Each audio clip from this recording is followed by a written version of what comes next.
Hey guys, Hop here. A while back I threatened to do more AK content on this channel, and here it is, AK content. This is a Palmetto State Armory PSAK 104 American Bastard.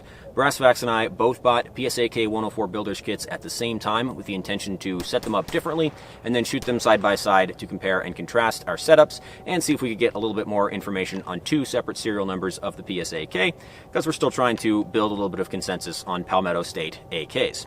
That shoot didn't exactly go as planned, but we've continued shooting and tinkering with our guns. So today, we're going to talk about the 104 American Bastard. Going to talk about why we chose the guns that we did as a basis for the project. I'll walk you through the different configurations that I've had this thing in, and we'll talk about reliability and function so far. Let's go for it. Truta, are you ready? Sure. Stand by.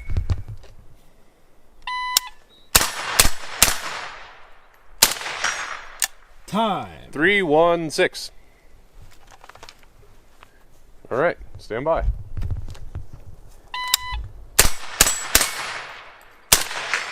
Thing's gassy as fuck. Today's video was made possible by our channel sponsor, Blue Alpha, makers of high-quality American-made tactical nylon.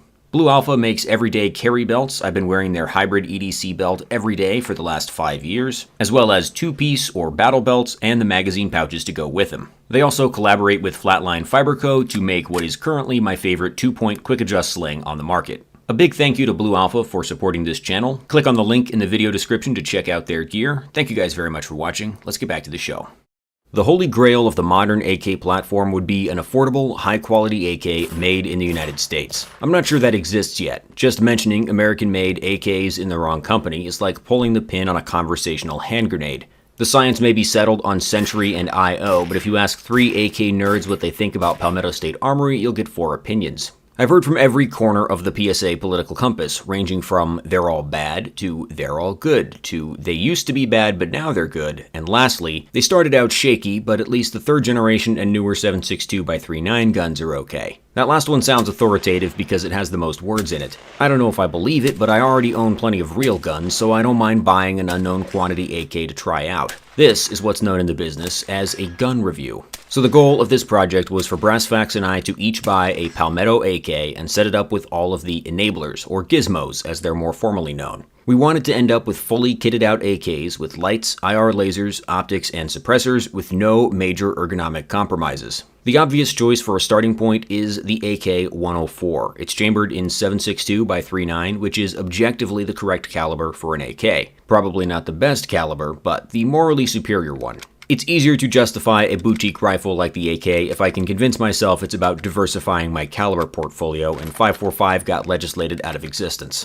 And hey, maybe if we say our prayers and eat our vitamins, someday 7.62x39 will be cheap again. The 104 pattern also has a shorter 12-inch barrel, so adding a suppressor won't turn it into a pike, but it will still have more usable handguard space and less of a fireball at the muzzle than a 10-inch or shorter AK pistol. Besides, I think I'm just too white to own a Draco. PSA makes rough approximations of a few 100 series AK models, including the 104. Brassfax and I both bought PSAK 104 builders kits, finished them out, and met up with the jacked Mr. Beast looking dude you guys keep noticing in the background of videos. He brought a 3rd PSAK 104, this one a complete pistol build. Nice AK, bud. Thanks, dude. Nice AK, bud. We should unionize. The shoot was a disaster, mostly because I crippled myself on day 1 and could barely stand up all weekend. And as if that wasn't bad enough, the guns didn't work. Fuck. By the end of day 1, we got sick of saying PSAK and decided to shorten it to PSAK for the rest of the trip. Excuse you? Did that cycle fully? It didn't reset the trigger. These PSAs are pieces of shit. Wow, we fucked up. Dixie Mauser was right. We should have bought a KUSA so they would have been collectible. Ready? Yeah. Stand by. Oh boy. Wow. Okay. The PSAK builders kits are mostly complete AKs. They have no furniture and no trigger, but all the real work of folding, stamping, pressing, and riveting has been done for you. Buying a builder's kit instead of a complete PSAK saves a bit of money that you can put towards the build, and you're not buying placeholder parts that you're going to have to throw away immediately. The builder's kits have the same tiers as complete PSAKs. GF3 is the third generation of PSAK and the current base model with a button-rifled nitrided barrel. GF4 is the middle tier with a cold hammer-forged chrome-lined barrel made by PSA, and GF5 is the flagship model with a cold hammer-forged chrome-lined barrel made for PSA by FN. The American Bastard version of the PSAK 104 that I got has a different barrel than the normal version. It's 12.7 inches, threaded half by 28 with a proper shoulder instead of the clone correct 24 by 1.5 metric. This solves one of the big headaches of suppressing an AK, which is finding a muzzle device or suppressor adapter that fits second world thread pitches. If the plan is to build a Franken AK with tons of aftermarket parts on it, why would I give a shit about having the original muzzle threading? This just seems like a no-brainer. The American Bastard includes a JMac chemo-compatible muzzle brake, which I immediately swapped out for a YHM SRX muzzle brake to use with my Resonator K. The YHM SRX muzzle devices are all massively overbored, so you can shoot 30 cal ammo through them. Obviously, you will want to check bore size if you're using something else. For the furniture, I reused the Midwest Industries Alpha AK handguard I already had. The handguard has some pretty severe limitations with accessory mounting that I went over in that video, but I already knew I could make it work with a Steiner OTAL-C and a Surefire Vampire light, controlled with a dual-lead mod button light switch. So far, boxes checked, ergonomics preserved. To get an optic on there, I used the Midwest Industries mini red dot mount, which replaces the rear sight leaf, and a Holosun Ames core on a low mount. The low mount for the Ames puts it at about a 1.2 inch centerline height versus 0.9 inches for the average low mount with a T1 pattern micro red dot. That makes it about the perfect height to not get obstructed by the laser module, but without causing a skyscraper height over bore problem. For the back end, I used a Midwest Industries Picatinny end plate adapter, their Alpha Series M4 fixed beam stock adapter, and an SB tactical brace. This is not a folding setup. The Picatinny end plate adapter should really be considered a side folder delete. You can use some side folding stock and brace setups that have their own folding mechanism built in, but the original AK side folder mechanism is more or less inoperable with this much stuff in the way. I used the basic PSAK trigger kit in my gun because I wanted to compare long-term bolt tail deformation against the ALG trigger in my GF5. We'll get more to that later. I had to do some work on the disconnector to get the trigger to reset properly. We'll get to that more later too. For the pistol grip, I initially used a US palm grip just for a change of pace, but it was awful, so I replaced it with a Magpul K2 because everything Magpul makes is the best version of that thing. You know the best thing about this, Brock? What? This makes my knees feel great by comparison. So how did that first big AK shoot go? Brassfax had his PSAK 104 with Sure Shot furniture, I had mine with Midwest furniture, and Maestro Beast had his factory PSAK, which came with a dogleg, rail dust cover, and an M-LOK handguard. After day one, Brassfax Sure Shot rail needed a reapplication of torque and Vibratite, Maestro Beast's dogleg rail shed a helicoil and could no longer be tightened down, and my trigger was consistently failing to reset. After retorquing the rail on Brock's AK and lubricating the trigger group on my AK, they worked fine and have mostly continued working on the shoots we've done since then. The PSAK kit build trigger seems like the source of most of our issues. I've done a lot of polishing and dry fire to try to get mine to break in, and it's way better now than it was initially. Brassfax used the same trigger in his gun, and his started out fine until it got really fouled up, and then it had the same issues that mine did.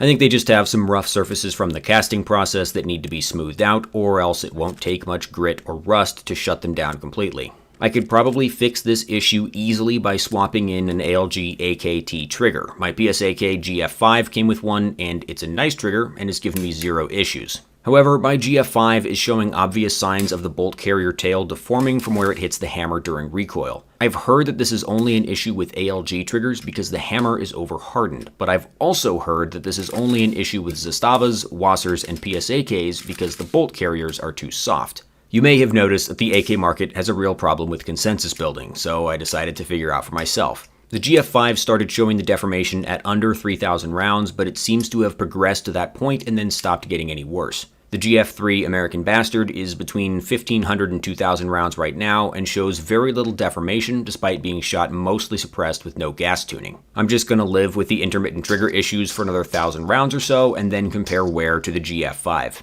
Aside from the trigger issues, I've only had a few failure to feed malfunctions that I can't easily attribute to anything specific. Half of the AK nerds in the comments will blame the Magpul mags I've been using, the other half will blame the PSAK. The plan is to keep shooting both of my PSAKs with various furniture and accessory configurations to keep myself from getting bored. The next phase for the GF3 American Bastard is the Texas Weapon Systems handguard and dogleg rail, so stay tuned for that eventually. My appetite for shooting 7.62 by 39 has lessened now that it costs the same as 5.56.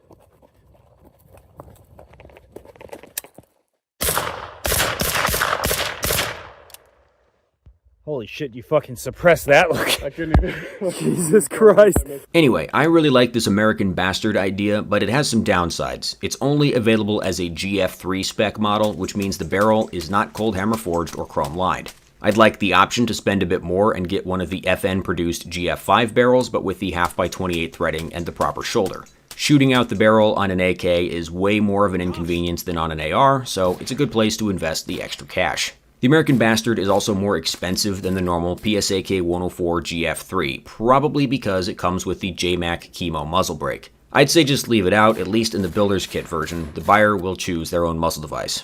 If anything, I think the American Bastard should be more bastardized. Nobody is buying this to make a clone-correct AK-104. If you want a true AK-104 pattern gun, the only option is Kalashnikov USA, assuming they'll survive following the parade of layoffs and bankruptcy and coming up on a year of radio silence. So I say PSA should lean into it and make the configuration even weirder. Instead of the folding rear trunnion, this should instead have PSA's floating modular tang, like on their AKM patterned guns. I think that would give you better options for stocks and rear pick sections, and you wouldn't end up with a useless side-folding button and the stupid little spring-loaded latch on the side of the receiver. If you're into MP5s, you could kind of think of this like an AK reverse stretch. PSA does have a weird mongrel build kind of like this. It's the AK-103K. I think they should do the same for the 104 American Bastard. So where are we at with PSAKs? It's a cop-out, but I'm still gonna say it's too early to tell. 2,000 rounds is probably about enough to say if a gun is reliable, but how much do you need to shoot to see if it's durable? 5,000? 10,000? 17,000 rounds of full auto at Battlefield Vegas? Unfortunately, every single data point is just a sample size of 1, so we have to discard all of them and we will never actually know.